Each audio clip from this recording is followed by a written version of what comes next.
Abantu omusagala kwogera amannya mu kigulalugi kino njala musigale nga gye mulina mutegedde nti buli kimu kye mba njogera mba nkimanyiiko ate mmala okyogera information evaayo yokka endala ate mbasagala ndigiwa budde kubanga bamaze okukola ki atuba wekubya ettooki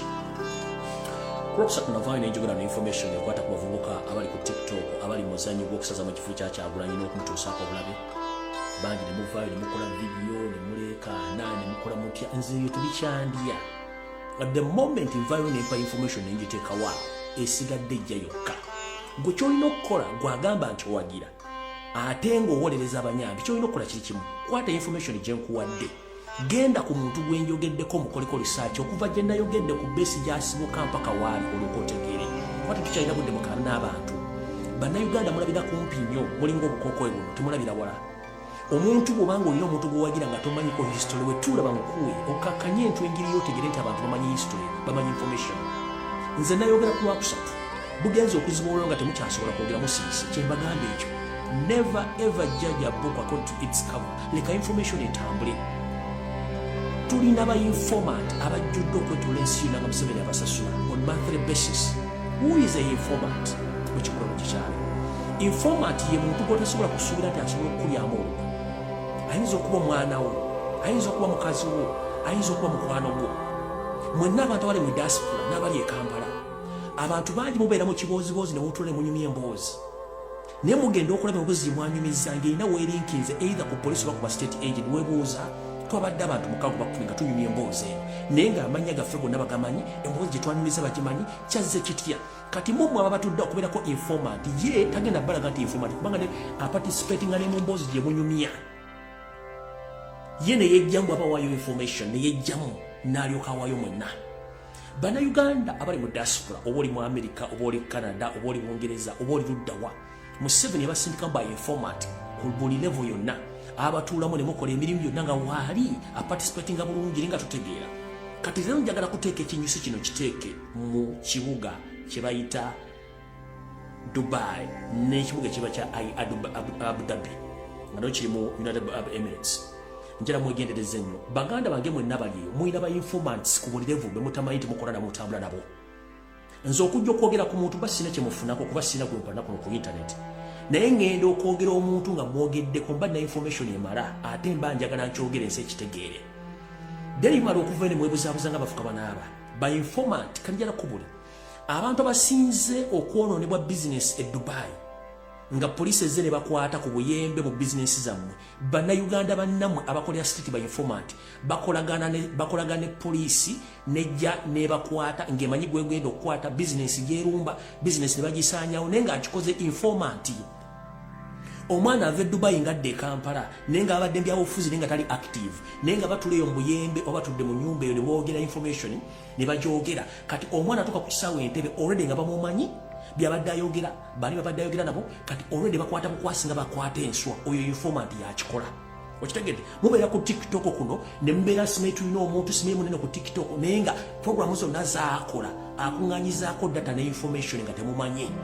kino kibeere kiri mu nsi yonna si Dubai si Abu Dhabi wabula kiri mu nsi yonna ba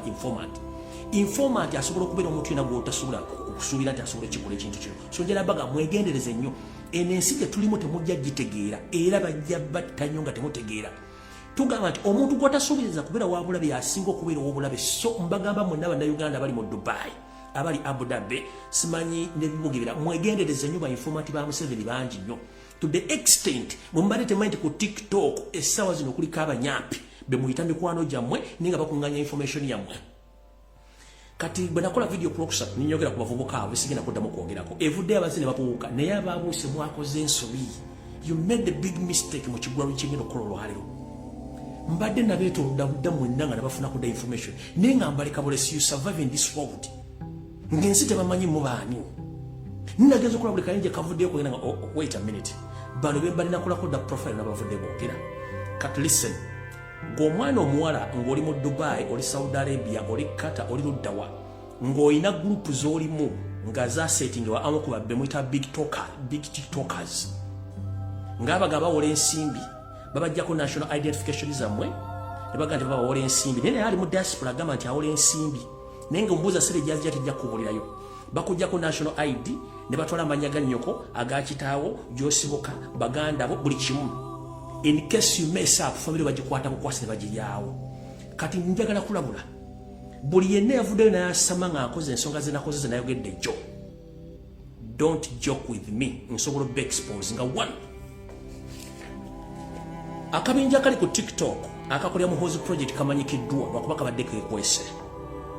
nga mubuzaabuza abaana mubateeka mu bintu bya looni mbajjako national ID details family zaabwe ng'omwana bw'akola ensobi takyawagira nga mumukwata ebintu bino bikolebwa Muhammad Nsereko ne yeeyita Pastor Mono oyo musajja omunene eyina Pastor Mono zemuyita Nagudi bebali mu kutambuza Muhoozi project ku TikTok n'okumonitoringa n'okutrackinga abaana nga bakozesa bemuyita ba big tiktokers kati njala balabula before I go further kubanga guno omulimu ngenda gulekera muganda wange pato ngenda gulekera pato ne muganda wange muganda gwe bayita PT Edelesta kati gwe yenna ng'omanyi nti oli ku TikTok ng'obadde oli mu group eno era nga akulira group eno wazze n'omumanyiira n'oleekaana eno group this is eno state group mwene bakuŋŋaanyiza muli abaana ndozanga 15 details zammwe zonna gavumenti ezina nebimwogera binayo mu babirina kati gwe yabadde amanyira simanyi oli ku TikTok weta big TikTok ng'oyogera oyasama project zammwe zonna tuzirina abala tukimanyi bulungi nnyo Nsereko Muhammad ne Mondo ne government babasasulira rent ewaka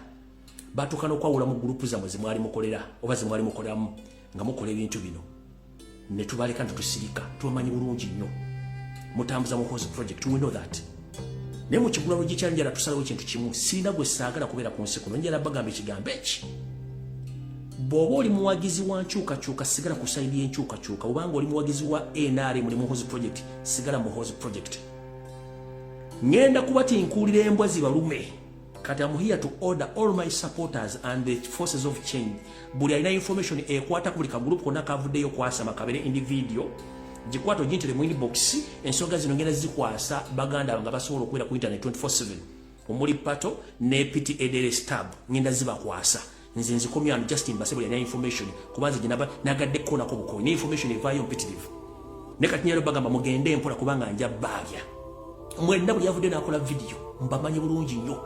ani abasasula mukola mission ki group ze mulimu ze mutekamu abaana nga mutwa national identification zaabwe mumanyi bazadde baabwe mumanyi buli kimu nenge ekyo kina kirimu Nsereko Muhammad ne Pastor Mondo ate nga ne wiki eno ndozange gwako omwami agenda kujja Dubai Mondo simanyi agenda kusasulira abaana bagenda abaana bali mu detention centers simanyi abazze Kampala yali asindise ne agent we era naye najjambo agende ku deportation center atandika okuwandika abaana abali ogwaluza buli kimu tukimanyi tufollowinga mwefulanya abagezi ne tubategeera kati sigenda baddamu ngenda bakwasa PT Edelesta ababafundike kuba n'obudde n'ebintu bingi by'okukolako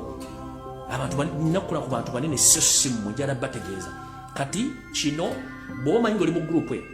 nga wavuddeyo n'osinika ebinnyo ng'oli big tiktoker ng'oli manager wa database eno ng'ate wayasamye n'abala bali e Kampala badde basama nga state ebasasulira renti n'ew'okulya nga mulya ku sente za state mukiguddeko kuba sagala balako mu kigulalo gikyaleero era mu kigulalo gikyaleero buli yenna yeeyita big tiktok nga wavaayo n'oyisa statement ya state egamba nti bwe twali tulwanya obulamu bwa Ssaabasajja Kabaka nga Mayiga yabasasula ssente ne mugamba nti Ssaabasajja Kabaka tumuveko mwogerako kubanga alina abooluganda lwe alina baganda be alina abambejja alina abalangira alina abasobola omwogerera obulwadde bwe tubuveeko eyo statement yali joint statement okuva mu state ne bagikwasa Mayiga n'agiwa propagandalist bonna aba NRM bali ku media so buli big tiktok abali mu kabinja kano abayisa statement temuddamu kubuuza bakolera ali bakolera state bebamu kubadde bazze basama nenze bonna mbamanyi kati nja baabya nesigenda baabya at this particular moment kati ntadde embwa zirete information ntadde buli muntu ina information agireta agikube ku meeza mukolera state baba wa sente okudivertinga abaana n'okubajja mu information n'abali tumu kyakola n'emirimu gye mwali mukola mu sente kati ngenda bakusabulira mujja kutegeera bulungi nnyo mu kigulalo gikyaleero mbagambye bw'obanga owagira bw'oba towagira sigala ku sayidi gy'oliko. Otherwise tukooye okutumanyiira.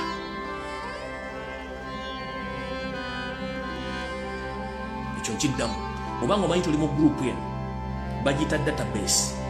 ng'ekuŋŋaanya monitaringa abaana busima bawola ensimbi oli ku kyeyo ate akuwola ensimbi naali ku kyeyo zazijja luddawo. Mubeere nnyo keefu.